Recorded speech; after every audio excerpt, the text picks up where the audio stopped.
आज हिमाचल प्रदेश में corona virus की स्थिति और बेहतर हुई है और अब तक इस वक्त अस्पताल में 23 लोग उपचाराधीन हैं और कुल मिला के 39 पॉजिटिव केसेस हुए हैं। और मैं इस बात के लिए प्रदेशवासियों को धन्यवाद करना चाहता हूं। उनके सहयोग से हम कुछ ही दिनों में ये जो इंक्रीजिंग कर्व को फ्लैटन करने में कामयाब हो सकते हैं। और इस वक्त केरला स्टेट जो है कर्व को फ्लैटन करने में कामयाब हुआ है। गोवा में कोरोना फ्री हो चुका है। इसी तरह सिक्किम में एक ही रास्ता है जाने के लिए, उस रास्ते को उन्होंने बंद कर दिया और सिक्किम भी कोरोना फ्री है। और हमें उम्मीद है कि ये कामयाबी कुछ दिनों में हिमाचल प्रदेश भी हासिल करेगा। और मैं एक एग्जाम्पल देना चाहता हूँ। कुछ लोग अभी भी इधर उधर से हिमाचल के अंदर आ रहे हैं। जो नाहन में एक माता ने, जब उसको पता लगा कि उसकी बेटी अंबाला से आई थी, उसने दरवाजा नहीं खोला और तुरंत पुलिस को सूचना दी और उसे क्वारंटाइन में रखा गया है। एक माँ अगर अपना बेटी के लिए घर आने से मना करके क्वारंटाइन में रख सकते हैं तो हम सब इन आदेशों का पालना कर सकते हैं। अगर आपको किसी तरह का शिकायत हो तो पुलिस के संबंधित कार्रवाई की आवश्यकता हो, आप 112 नंबर डायल करके एक नंबर दबाने से जो हमारा कंट्रोल रूम एसपी को भी एसएचओ को भी सूचित करेगा और उचित कार्रवाई होगी, तुरंत होगी। इसी तरह हमारे पास एक व्हाट्सएप नंबर है 9459 100 100। इस नंबर पे आप डायल भी कर सकते हैं, इस नंबर पे एसएमएस भेज सकते हैं। साथ में इसी नंबर पर आप जो व्हाट्सएप मैसेज और वीडियो भी भेज सकते हैं, इस पर भी तुरंत कार्रवाई होगी। अगर आप अपना आइडेंटिटी नहीं बताना चाहते हैं, हमारा एक ऐप है क्राइम फ्री हिमाचल, इसको आप डाउनलोड कर सकते हैं और इसमें अपना आइडेंटिटी बताए बिना आप कोई भी विषय पुलिस को सूचित कर सकते हैं। और पब्लिक प्लेसेस में मास्क पहनना अनिवार्य है और एक असेसमेंट के मुताबिक जो मास्क पहनते हैं पब्लिक प्लेसेस में, इससे वायरस कम्युनिटी स्प्रेडिंग होने का चांस सिर्फ 1.5% है। इसका मतलब 98.5% जो कम्युनिटी स्प्रेडिंग को मास्क पहन के हम रोक सकते हैं। अभी भी मैंने देखा है कि कुछ लोग नहीं पहनते हैं, इनको पुलिस थाना ले जाया जाएगा और एक आदर्श नागरिक बनने के बारे में पूर्ण रूप से सिखाया जाएगा। और मैं उम्मीद करता हूं कि सभी लोग इन बातों को, कानून को समझे और पब्लिक प्लेसेस में सही ढंग से मास्क पहने। और सड़क पे चलते वक्त भी कर्फ्यू रिलैक्सेशन आवर्स में लेफ्ट साइड से ही चले और चलते वक्त एक दूसरे के बीच में 1.5 मीटर से 2 मीटर का डिस्टेंस बनाए रखे। इससे भी हमें सोशल डिस्टेंसिंग बनाए रखने में मदद मिलेगी।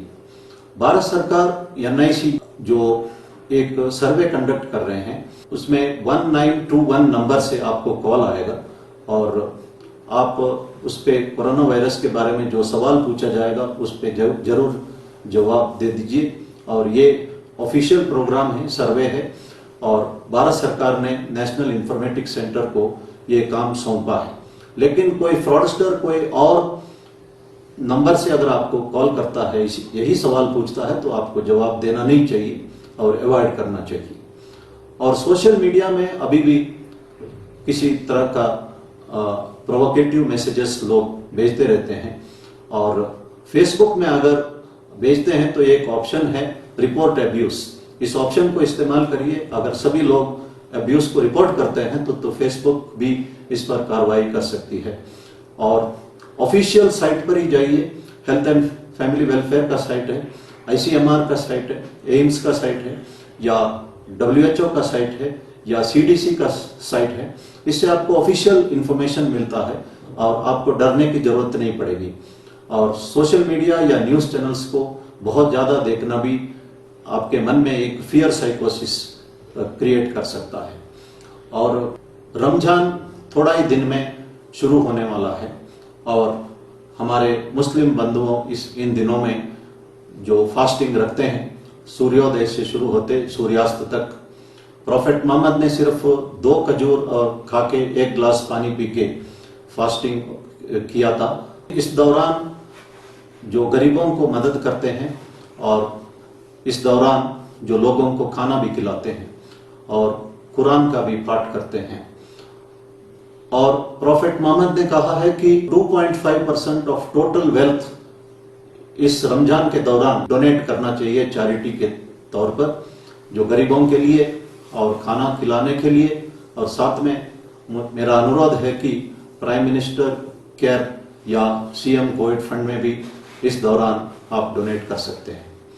और फास्टिंग जो है ये सर्व धर्म में कहा गया है, और हिंदू लोग जो है एकादशी में फास्टिंग करते हैं, और शिवरात्रि या जन्माष्टमी या नवरात्रों में भी करते हैं।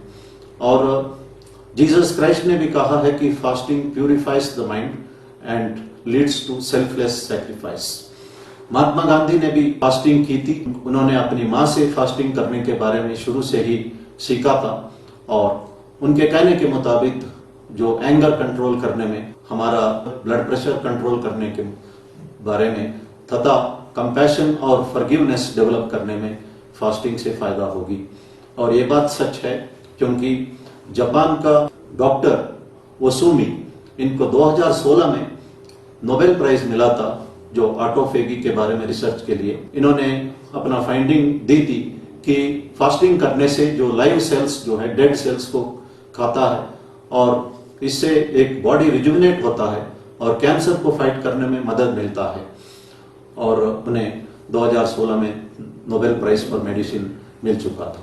इस वक्त हम एंग्शियस भी है और फियरफुल भी है, और फियर और एंग्शियस इम्यूनिटी को कम करता है। तो इसीलिए एक तो ऑफिशियल साइट्स ही देखे, और इसमें एंजाइटी कम होगी, और तरह तरह की समस्या भी है, इसलिए थोड़ा सा हेल्दी फूड खाना, फ्रूट्स और वेजिटेबल से भी दे आर एंटीऑक्सीडेंट्स, उससे भी जो है इम्यूनिटी के लिए मदद मिलेगा। एक्सरसाइज है, योगा, प्राणायाम, जो आपको पसंद होता है वो कर सकते हैं। इसी तरह जो आप म्यूजिक सुन सकते हैं, डांस भी कर सकते हैं, जो ये सब आपको बेनिफिशियल रहेगा। और जो कॉफी, टी रिपीटेडली लेना, सिगरेट स्मोक करना या शराब पीना जो है, ये स्ट्रेस रिलीवर नहीं है, ये finally they are all stress enhancers है। इसलिए इन सब चीजों को अवॉइड करना चाहिए और घबराना नहीं चाहिए। थोड़ी सी डर जरूरी है, क्योंकि इसी से हम सरकार का आदेशों का पालना कर सकते हैं। ज्यादा डरना नहीं चाहिए, भगवान पर भरोसा रखना चाहिए। और भगवान का भरोसा ही, मैंने पहले ही कहा था कि ये एक पेन किलर का काम करेगा। एक बात मैं कहना चाहता हूं, हिमाचल प्रदेश में हम कामयाब इस वक्त जरूर होते जा रहे हैं, लेकिन इसमें कॉम्प्लेसेंट नहीं होना चाहिए। विंस्टन चर्चिल ने एक बात कही है, success is not permanent, failure is not fatal, courage to go ahead what it counts. उन्होंने ये कहा है कि कामयाबी जो है ये परमानेंट नहीं है। अभी भी देश भर में वायरस स्प्रेड हो रहा है, और जैसे कहते हैं कि अभी तो अंगड़ाई है, आगे बहुत लड़ाई है। अगर हमारा थोड़ा बहुत फेल्यूर भी हुआ है, वो कोई फेटल नहीं साबित हुआ, हम उसको कंटेन करने में कामयाब रहे हैं। लेकिन आगे का सामना करने के लिए हमें धैर्य होना चाहिए, करेज होना चाहिए, जो हम में है। मैं चर्चिल का ये बात दोबारा कहना चाहता हूं, success is not permanent, failure is not totally fatal, courage to go ahead is what it counts. We all have the courage to fight this menace, taking. दोस्तों, अगर अभी तक आपने हमारे चैनल को सब्सक्राइब नहीं किया है तो यहाँ क्लिक करके हमारे चैनल को सब्सक्राइब कर लें। साथ ही इस नोटिफिकेशन बेल पर भी जरूर क्लिक करें, जिससे कि आप हमारे आने वाले सारे वीडियोस की नोटिफिकेशन अपने मोबाइल पर पा सकें। पहली खबर है, कर्फ्यू उल्लंघन मामलों में सबसे ज्यादा मामला जिला कांगड़ा में दर्ज। 208 लोगों को पुलिस ने लिया हिरासत में। लाहौल स्पीति में सबसे कम शिकायतें। अगली खबर है, यूपी व मध्य प्रदेश सरकार की तर्ज पर हिमाचल को वापस लाए सरकार, बृजमोहन सोनी। प्रदेश कांग्रेस कार्य समिति के सदस्य बृजमोहन सोनी ने मंगलवार को प्रेस विज्ञप्ति जारी करते हुए कहा कि प्रदेश सरकार से आग्रह कि वे यूपी व मध्य प्रदेश की सरकारों की तर्ज पर ही बाहरी राज्यों में फंसे हिमाचल के लोगों को वापस लाए। अगली खबर है, मनमाने दाम वसूलने वालों पर कसा शिकंजा। कोरोना वायरस रूपी वैश्विक महामारी के बीच जिला चंबा में सब्जी व फलों के मनमाने दाम वसूलने वालों पर खाद्य आपूर्ति एवं उपभोक्ता मामले विभाग चंबा ने शिकंजा कस दिया। अगली खबर है, कोरोना वायरस संकट में भाजपा पत्रिकाओं का होगा डिजिटीकरण। जेपी नेट ने पत्रकारों के संपादकों को दिए डिजिटीकरण के निर्देश। अगली खबर इलाकों बिजली उपभोक्ताओं को जयराम सरकार ने दी राहत, सरचार्ज माफ, ऑनलाइन भुगतान पर मिलेगी रियायत। मुख्यमंत्री जयराम ठाकुर ने की रियायतों की घोषणा। अगली खबर है हिमाचल प्रदेश में दवा विक्रेताओं को रखना होगा खांसी और बुखार की दवाई लेने वालों का रिकॉर्ड। प्रदेश पुलिस प्रमुख ने कोरोना वायरस की दवाओं को देखते हुए विक्रेताओं को जारी किए दिशा निर्देश।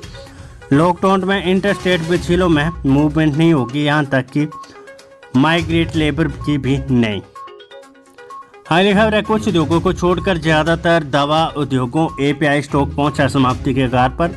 कच्चे माल की कीमतों में बेतहाशा बढ़ोतरी ने दवा निर्माण में कारोबारियों की कमर तोड़ी।